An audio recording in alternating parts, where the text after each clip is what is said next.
বাঁহীৰ সুৰেৰে সদায় আন মানুহক মোহাবিষ্ট কৰি ৰাখিছিল সেই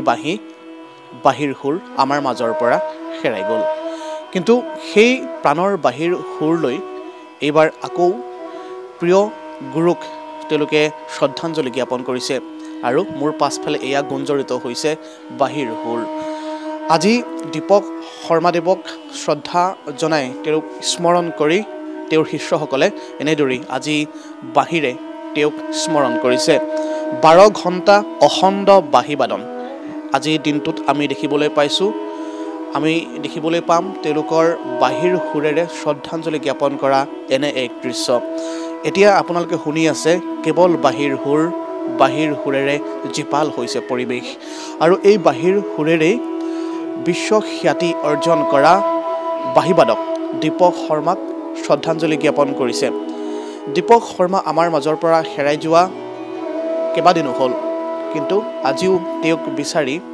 তেওঁক স্মৰণ কৰি তেওঁৰ শিষ্যসকলে এনেদৰেই বাঁহীৰে আজি দিনটোক স্মৰণ কৰি থকা দেখিবলৈ পোৱা গৈছে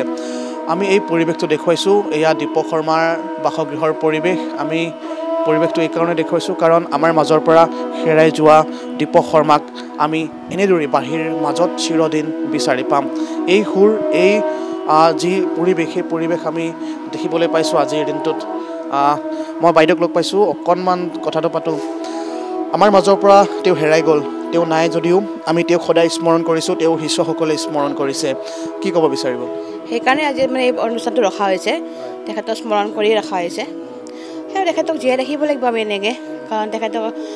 এনেকুৱা অকালতে যিহেতু তেখেতৰ মৃত্যু হৈ গ'ল গতিকে আমাৰো দায়িত্ব এটা আছে তেখেতক আমি কেনেকৈ জীয়াই ৰাখিম চেষ্টা কৰি আছোঁ এনেকৈ আৰু চেষ্টা কৰি যাম তেখেতৰ সুৰ যাতে কেতিয়া বন্ধ হৈ নাযায় আৰু আমি তেওঁৰ এয়া বাসগৃহৰ পৰা পৰিৱেশটো দেখুৱাইছোঁ তেওঁৰ যিসকল শিষ্য আছে তেওঁলোকে এনেদৰেই আজি বাঁহী বজাইছে শ্ৰদ্ধাঞ্জলি জনাইছে আমি অকণমান কথা পাতিব বিচাৰিছোঁ আজি আপোনালোকে বাঁহী বজাব অখণ্ড বাঁহীবাদন কি ক'ব বিচাৰে আজি আচলতে আমাৰ এটা দুখৰ দিন কাৰণ সদায় দেওবাৰে এনেকেই ক্লাছ হয় কিশোৰ ভৰালী ছাৰ দীপক শৰ্মা ছাৰে ক্লাছ লয় আজি দীপক শৰ্মা ছাৰ আমাৰ মাজত নাই তেখেতকে শ্ৰদ্ধাঞ্জলি জনাই আমি 12 ঘণ্টীয়া অখণ্ড বাঁহীবাদন ৰাতিপুৱা 8 বজাৰ পৰা আৰম্ভ হৈছে সন্ধিয়া 8 বজাত শেষ হ'ব কিমান আজি আহিব তেওঁৰ শিষ্য আজি থিৰাংকে আমি কৰিব পৰা নাই কিন্তু আমি 40-50 জন কোনোবা আহিব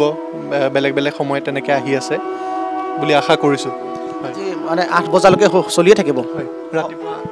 ৰাতিপুৱা 8 বজাৰ পৰা আৰম্ভ হ'ল একেৰাহে ৰাতি 8 বজালৈকে চলি থাকিব ধন্যবাদ জনাইছোঁ আৰু একেৰাহেই তেওঁলোকে বাঁহী বজাইছে বাঁহী বজাই থাকিব তেওঁলোকে আৰু বিভিন্ন সুৰ বাঁহীত যেনেধৰণে আমি সুৰবোৰ পাওঁ সেই বাঁহীৰ সুৰেৰে তেওঁলোকে আজি পৰিৱেশটো জীপাল কৰিছে মায়াময় কৰি তুলিছে মই আন এগৰাকী শিষ্য আছে তেওঁৰ পৰা জানো সদায় এনেদৰে আপোনালোকে ক্লাছ কৰিছিলে দেওবাৰ দিনটোত দীপক শৰ্মাদেৱৰ ওচৰলৈ আহিছিলে আজি তেওঁ কায়িকভাৱে নাই আপোনালোকে তেওঁক আজি শ্ৰদ্ধাঞ্জলি জ্ঞাপন কৰিছে বাঁহী বজাই হয় একচুৱেলি খুবেই দুখৰ কথা আমিতো তেনেকৈ কেতিয়াও ভবা নাছিলোঁ কিন্তু তেখেতক জীয়াই ৰাখিবলৈ আৰু কিয়নো আমাৰ স্কুলখনৰ বহুতো স্মৃতি আছে তেখেতে যেতিয়া ক্লাছ লৈছিলে আৰু সেইকাৰণে আজি আমি ৰাতিপুৱা 8 বজাৰ পৰা ৰাতি 8 বজালৈকে আমি 12 ঘণ্টীয়া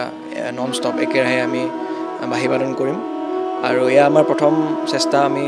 ভাবিছোঁ যিহেতু আমি কৰি আছোঁ আৰু আগন্তুক দিনত হয়তো আমি 24 ঘণ্টাও আমি এনেকৈ কৰি তেখেতক জীয়াই ৰাখি যাম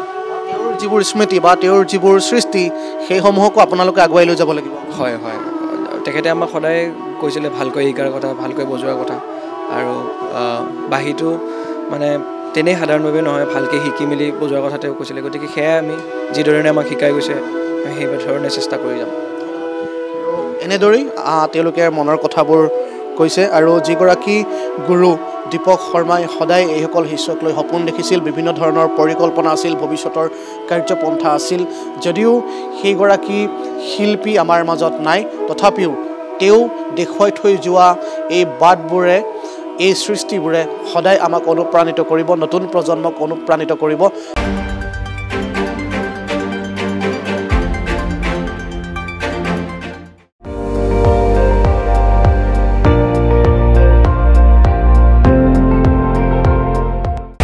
আপুনি চাই আছে ND24 সৰ্বশ্ৰেষ্ঠ নহয় সৰ্বোত্তমৰ দৌৰ